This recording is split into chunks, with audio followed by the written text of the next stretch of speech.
عن الألم يقعدك بالليل؟ اي كان قاعدني ظل كله قاعد. اي هسه حاليا تقدر تلعب كرة القدم، تقدر رياضة، أي رياضة بعد براحتك إن شاء الله.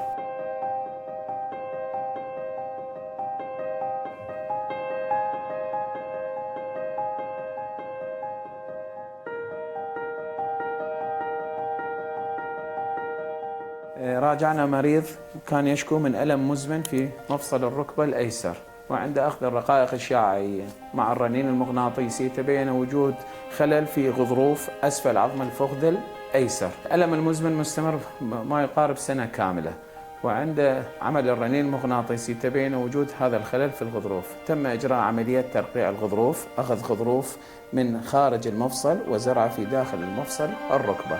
حاليا راجعنا المريض بعد 3 أشهر، الحمد لله المسير كامل، عدم وجود تحدد بالحركة، ويستطيع الآن لعب كرة القدم وممارسة حياته الطبيعية.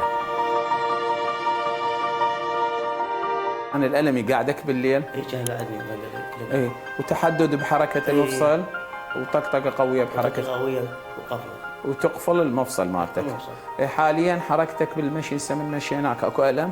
ماكو سلسة. هسه حاليا تقدر تلعب كرة القدم، تقدر رياضة، أي رياضة بعد براحتك إن شاء الله.